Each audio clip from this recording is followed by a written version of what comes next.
All right. A lot of questions today. I've got a list full of questions people are asking coming out of the blessed life. And I'm sweating a little bit, just so you know. I'm not nervous about these questions. I'm sweating because I just worked out. So let's just go through these. There's 12 of them. I'll give you a really brief answer. The good news is these questions are coming in because God's doing something in our community. God's doing something in your hearts. That's what these questions are coming from. It's very cool. So most all of them have a very, very short answer. Here we go. Should I tithe if I'm in debt? Yes, maybe. I mentioned the first week, tithing is always about an equation between faith and math. Faith and math. I'm in debt.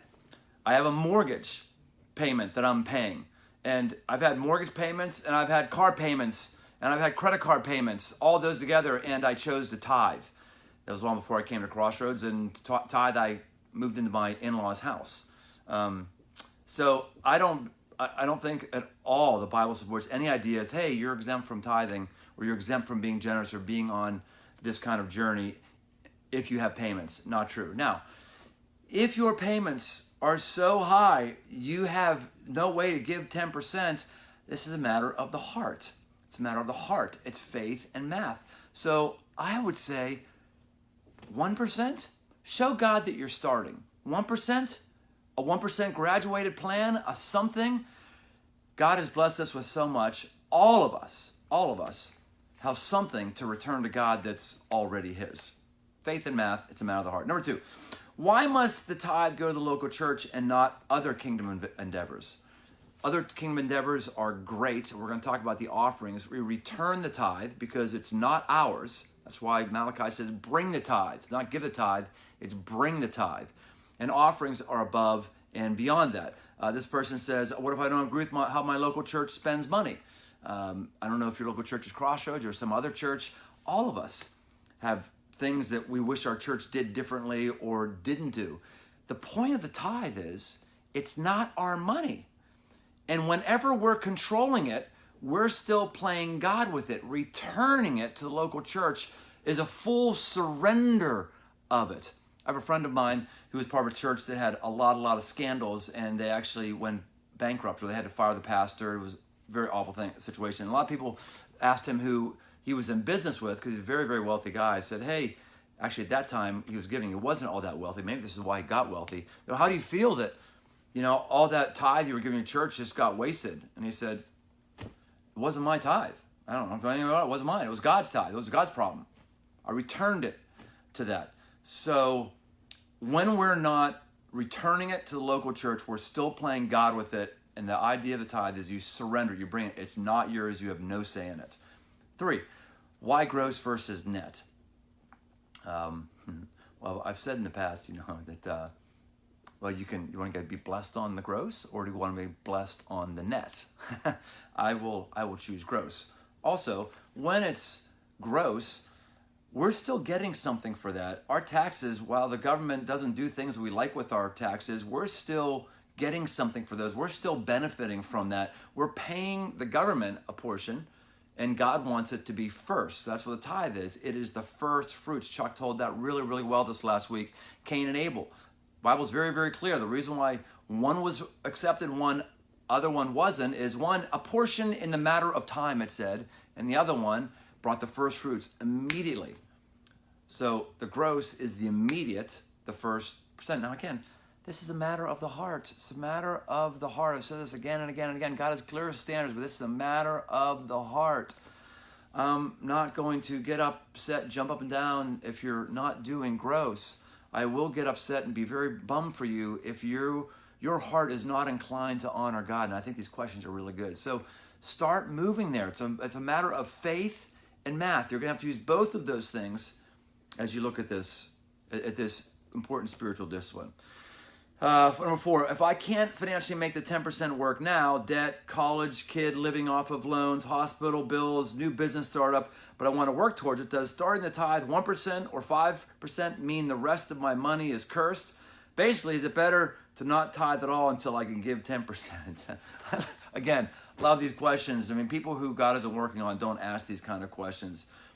The curse or the devourer is real. it happens, and part of why it happens is when we're living on 90% of our resources, we learn how to manage 90% of our resources better than if we had 100% of our resources. It's a matter of the heart. And God, he says, you're stealing from me there in Malachi 3. I think God is much more willing to engage in finances when he sees a heart that's trending towards his standard of 10%. So I would say use faith and math. Start someplace right now. Make it a personal decision that you surrender to God, you and him, and work that plan. Number 5, what do I do if I'm unemployed? Well, if you're unemployed, then you're not getting any money, so you got nothing to tithe. That's easy. Number 6, what if I'm living off of Social Security or disability? Didn't I already tithe on that money? Yeah, you did. If you were tithing off the gross, yeah. Again, it's a matter of the heart. I like that you asked the question. I haven't really thought about this that much. Once I'm on Social Security and I'm gumming my cream of wheat, I'll have some more thoughts on that, but that's all I got for you right now. 7, my husband's spouse doesn't want to tithe, but I do. How do I honor my spouse and God at the same time? Well, if you are earning income, I would work on your husband to allow you, or to at least not be upset at you for tithing on your income. If you're not earning income, then I would just be praying and talk with your husband and trying to get him as undefensive as possible. Trying to get a man or woman part with money that they don't feel God is leading them to is a fruitless endeavor and will ultimately lead to the dissolution of a marriage, or at least a very, very hurting marriage. So I would work on what is it that God has given you. Maybe he gives you money for groceries. Maybe you want to tithe money for groceries if you're a stay-at-home mom. Maybe you tithe if you get cash from your parents for your birthday or something like that. So I don't think it's a good plan to try to force a spouse to tithe when they're making the money, or at least a large portion of it, and their heart isn't into it. Further question, I'm a stay-at-home mom with no income. My husband doesn't believe in tithing. What do I tell? I think I just answered that one. 8, if I have a business and pay myself from the business, what do I tithe on? My business profit or the income I take home from my business? Well, okay, you're getting resources from the business, your income, great, you're tithing on that.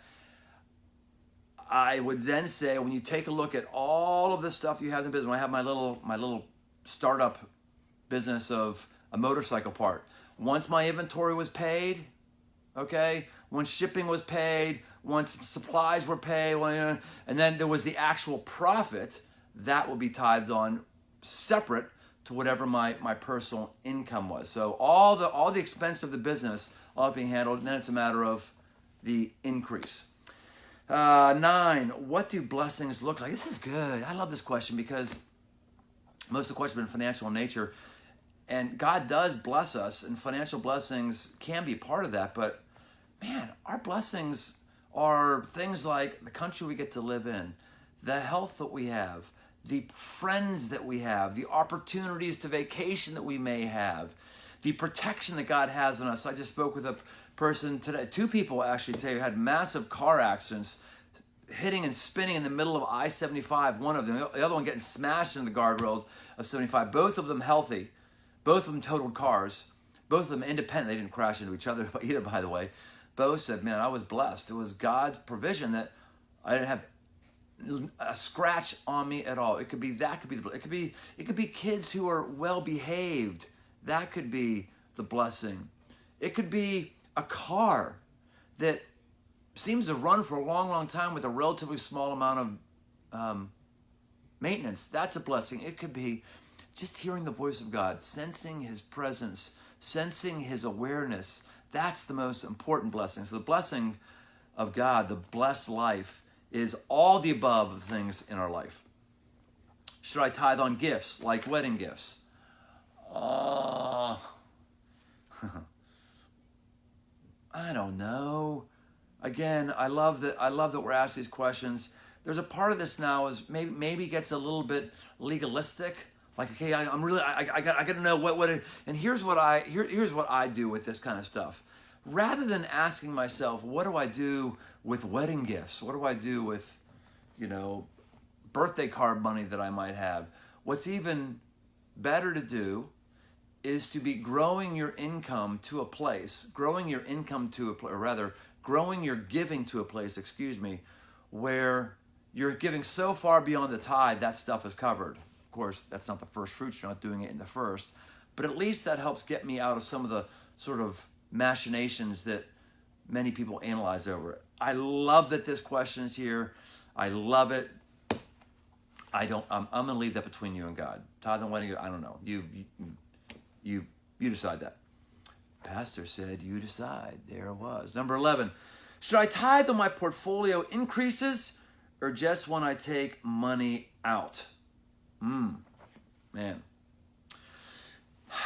Tax laws change. Many people who earn larger amounts of money have been changing how they give to take advantage of the tax benefit. They give like every other year and stuff. Let me tell you, if you're working the tax code to try to give every other year to get every minutia of finance you can out of it, let me just say, you're not living the blessed life.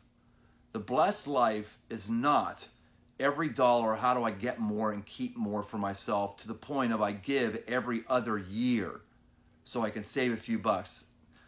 You're playing the market with God's money. That's his. Return it. Return it. When money comes into your account, return it.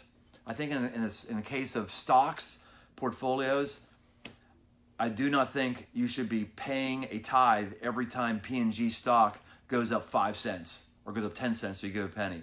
Wait till the end of the year, see what your stock portfolio does, and if there's an increase on it, there you go. That's your increase. You can tithe off of that. But again, sometimes we're splitting hairs here. It's a matter of the heart. It's a matter of the heart.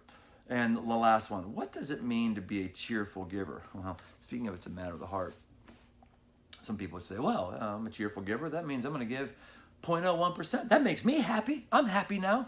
That's not what it means to be a cheerful giver. Being a cheerful giver means that we cheerfully do what God says in and of our own accord. If the United States government had a system where Crossroads could tax and yank out of everybody's account an automatic 10%, we could go in and go, take it out, just take it out. If that was a governmental rule, you went to a church, they could be, we would say, no, we're not going to do that, because that wouldn't be in and of your free will. Being a cheerful giver means when no one's putting your thumbs to the screws and you choose to do it. Now, being a cheerful giver sometimes means you're a freaked out giver. I've never met a single person who hasn't tithed and hasn't been freaked out initially. Because initially, you take a 10% pay cut, which, by the way, all of us could do. All of us could figure out a way to live on 10% less. We all could. That's basically what a tithe is. We're living on 10% less. But when you choose to do it of your own free accord versus someone just took it from you, it's a level of free will. It's you being a cheerful giver. So being a sacrificial giver doesn't always mean I'm a comfortable giver, but it means I'm doing it, God, with a full heart. I'm returning to you what I believe that you want, and I'm trusting you're going to bless me in our relationship in some way, shape, or form. So there you go. 13 minutes or so in. There's 12 questions. I got through them. I love the questions. Again, it's a matter of the heart. And the heart is not about, well, whatever I think about myself, and that's what I am. Allow your heart to dictate your actions.